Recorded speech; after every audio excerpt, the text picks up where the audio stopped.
बहुत स्वागत आपका। आप देख रहे हैं द न्यूज, आपके साथ मैं सृष्टि मिश्रा। 14 एंकर्स की लिस्ट विपक्षी गठबंधन ने बना दी है।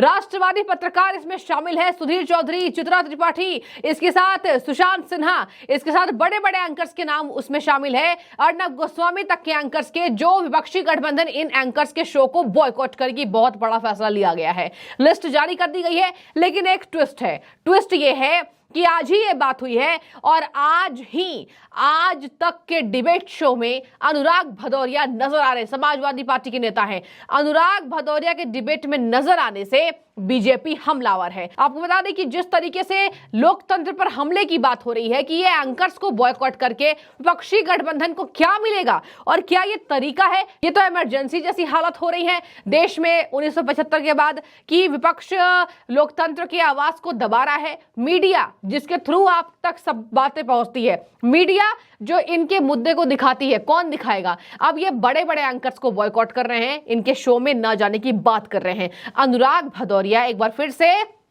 उसी अंदाज में टीवी डिबेट शो में नजर आ रहे हैं, हरा कुर्ता पहने। अब मैं आपको बता दूं, अनुराग भदौरिया के प्रेजेंस पर अब बीजेपी हमलावर है। शहजाद पूनावाला, बीजेपी के राष्ट्रीय प्रवक्ता शहजाद पूनावाला ने कहा है कि समाजवादी पार्टी ने 45 मिनट के भीतर इंडिया अलायंस के फतवे को खारिज कर दिया। यानी समाजवादी पार्टी ने एक बड़ा तगड़ा झटका दे दिया उस डिबेट शो में जाकर। समाजवादी पार्टी का कौन? एसपी नेता अनुराग भदौरिया। अच्छे से आप वाकिफ होंगे इनसे। अनुराग भदौरिया टीवी डिबेट में नजर आ रहे हैं और इसी पर शहजाद पूनावाला हमलावर है। गौरव भाटिया ने लिखा है, हमने सुना है कि घमंडिया गठबंधन ने कुछ एंकर को बॉयकॉट किया है, तो फिर यहां पर हरा कुर्ता क्या कर रहा है? गजब बेईमान है महागठबंधन, ये कहा है गौरव भाटिया, राष्ट्रीय प्रवक्ता बीजेपी के। अब सुनिए, नेता इसको लेकर बयानबाजी तेज कर रहे हैं। अब ये बात सामने आ रही है कि पवन खेड़ा भी एक्टिव हो गए हैं। कांग्रेस नेता पवन खेड़ा, और देखिए मीडिया एक्सपर्ट के हेड हैं। यहां पर पवन खेड़ा ने एक वीडियो जारी किया है, एक्स पोस्ट पर वो वीडियो जारी करते हैं और पवन खेड़ा ने, जो कि कांग्रेस नेता है और मीडिया पब्लिसिटी डिपार्टमेंट के चेयरमैन हैं, पवन खेड़ा ने उन एंकर्स की लिस्ट जारी की है जिनके शो में प्रवक्ताओं को नहीं भेजा जाएगा। इस सूची में सुधीर चौधरी, चित्रा त्रिपाठी समेत 14 एंकर्स हैं। अब मैं आपको बता दूं पवन खेड़ा क्या कह रहे हैं। एक वीडियो के माध्यम से पवन खेड़ा ने कहा है, रोज 5 बजे करीब 9 साल से, किसका 9 साल? मोदी सरकार का 9 साल। देखिए निशाना साध रहे हैं, कह रहे हैं रोज 5 बजे शाम में नफरत के बाजार में इन डिबेट्स में सजाया जाता है। नफरत का बाजार इन डिबेट्स में सजाया जाता है और 9 साल से यही काम हो रहा है। हमने बड़े भारी मन से, मतलब पवन खेड़ा ने कहा, कांग्रेस ने और पूरे गठबंधन ने भारी मन से यह निर्णय लिया है कि समाज के अच्छे हित के लिए, भारत के लिए, उन्होंने भारत शब्द का प्रयोग किया, इंडिया के लिए हम एक भारी मन से निर्णय ले रहे हैं कि हम इन एंकर्स का बॉयकॉट करेंगे। आने वाली पीढ़ी इनसे जब पूछेगी इन एंकर से, तो इनके पास देने के लिए जवाब नहीं होंगे। हमने यह निर्णय बहुत सोच समझ के लिया है। ठीक है, आप हमारे नेताओं के मीम्स बनाते रहें, उनके बयान को ट्विस्ट करके दिखा रहे हैं, कई सालों से ये चलता आ रहा है। मतलब देखिए, कांग्रेस नेता पवन खेड़ा के हिसाब से मीडिया केवल कांग्रेस को और गठबंधन के लोगों को टारगेट करती है। अभी तो गठबंधन में शामिल हो गए तो गठबंधन बोलेंगे, लेकिन इनका मेन मुद्दा है कि कांग्रेस नेताओं की बेइज्जती इन मीडिया एंकर्स के द्वारा की जाती है। अब ये कह रहे हैं कि इन मीडिया के एंकर्स ने ठेका लिया था, रोज शाम 5 बजे ये नफरत के बाजार को सजाते हैं, सांप्रदायिक माहौल इससे गर्म होता है और ऐसे डिबेट शो सजाते हैं जो हिंसा का रूप ले लेती है। जी हाँ, सही सुन रहे हैं आप। इन्होंने कहा ऐसे टीवी डिबेट्स ये सजाते हैं 5 बजे एंकर्स शाम के, जो हिंसा का रूप ले लेती है, जो हमारे समाज के लिए खतरनाक है। ये पवन खेड़ा ने कहा है।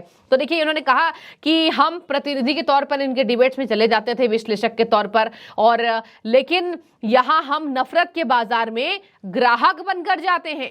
नफरत के खिलाफ भारत की दिशा में हमारा काम करने का उद्देश्य है और अब हम यही करेंगे।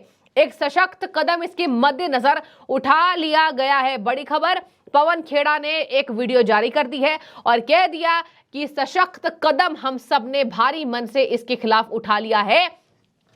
हमारी समाज में नफरत फैलाने का काम इन एंकर्स कर रहे हैं, इन सबको बंद होना चाहिए। हमारे नेताओं को मीम्स बनाते, फेक न्यूज फैलाते हैं, ये सब हम कई सालों से जूझ रहे हैं इन सब समस्याओं से, लेकिन अब हम इसका निदान करेंगे और अब यही एकमात्र तरीका है इन एंकरों से भिड़ने का। देखिए, इस पवन खेड़ा के मुताबिक अब लास्ट उपाय है, ये अंतिम निर्णय ले लिया गया है कि अब इन एंकर्स को हटा करके, मतलब हम अपने प्रतिनिधि को नहीं भेजेंगे, प्रवक्ता नहीं भेजेंगे इनके टीवी डिबेट्स में, चैनल्स में, और वैसे भी यहाँ पर गठबंधन के एक नेता ने कह दिया कि जहां जहां 11 जगह, देखिए 11 जगह गठबंधन की सरकार है और बाकी जगह बीजेपी की है, कई जगह अलग अलग पार्टियों की है, 11 जगह विपक्षी गठबंधन की सरकार है, वहां इन एंकर्स के विज्ञापन को भी बंद करेंगे, ऐसा निर्णय लिया गया है। आगे सुनिए, यहां कह रहे हैं कि हमने कुछ भी किया, हम लड़ने को तैयार थे, आज तक हम इनसे लड़ते आए हैं। मतलब लोकतंत्र के चौथे स्तंभ से ये लड़ते आए हैं, जिसको कहा जाता है मीडिया। और देखिए यहां पर कहा जा रहा है समाज में आज ऐसी नफरत ये पैदा कर रहे हैं जिससे हिंसा बढ़ रही है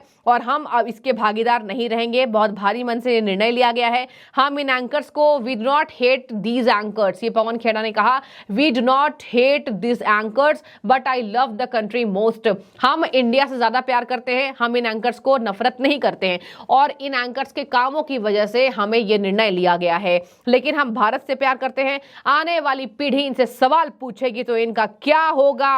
बहुत भारी मन से हमने ये निर्णय ले लिया। बार बार ये वर्ड यूज कर रहे हैं, भारी मन से, भारी मन से। अब सुनिए, यहां पर एंकर्स के लिए ये बहुत बड़ा बेड़ा उठाने का काम कांग्रेस पार्टी और पूरा विपक्ष कर रहा है।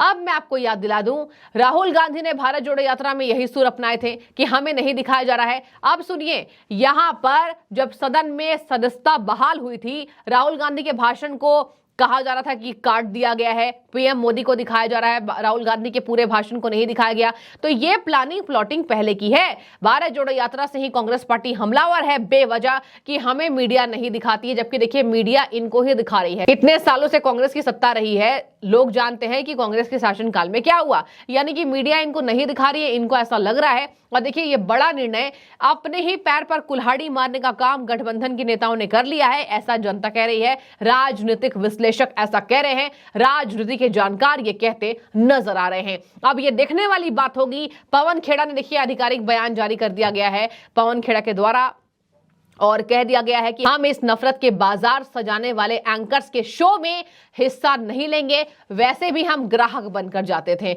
मतलब इनके हिसाब से ये एंकर्स यही करते हैं। और देखिए ये कहा जा रहा है पहले सनातन पर खुद इनके नेता भाषण देते हैं और ये अगर भारत से प्यार कर रहे हैं तो एक बड़ा सवाल है, आखिर क्यों विदेश में जाकर इनके बड़े नेता पवन खेड़ा के राहुल गांधी जी हमेशा भारत की ही बेइज्जती करके आते हैं, हमेशा भारत के लिए उल्टे सीधे बात करके आते हैं।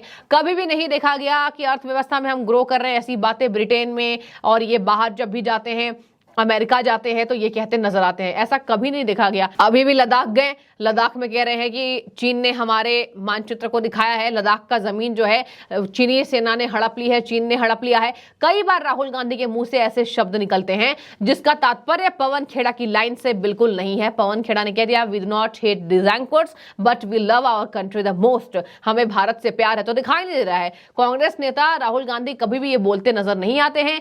चंद्रयान 3 की सफल लैंडिंग हो, कभी भी इन नेताओं ने ऐसे बयान नहीं दिए कि देश तरक्की कर रहा है, क्योंकि इनको केवल एकमात्र उद्देश्य है पीएम मोदी का हर फैसला इसका विरोध करना है। और यही दिखाई दे रहा है अब मीडिया की आवाज को दबाने की कोशिश कितने दिन तक हावी रहती है, देखने वाली बात होगी। फिलहाल पवन खेड़ा के इस बयान से, इसके साथ अनुराग भदौरिया का वहां टीवी डिबेट में शामिल होना और कहना समाजवादी पार्टी ने बड़ा तोहफा दिया इन फतवा जारी करने वाले लोगों को। फतवा मतलब मीडिया के लिए जो फतवा जारी किया गया है, शहजाद पूनावाला ने मजाकिया अंदाज में ये कह दिया है। आपकी राय मैं चाहूंगी, जरूर बताइए, बहुत ज्वलंत मुद्दा है। और ये देखिए मुद्दा अब लगातार इसको बीजेपी भी इस बात को लेकर अडिग रहेगी और देखने वाली बात होगी INDIA गठबंधन के नेता इस पर किस तरीके से अडिग रहते हैं। बने रहिए।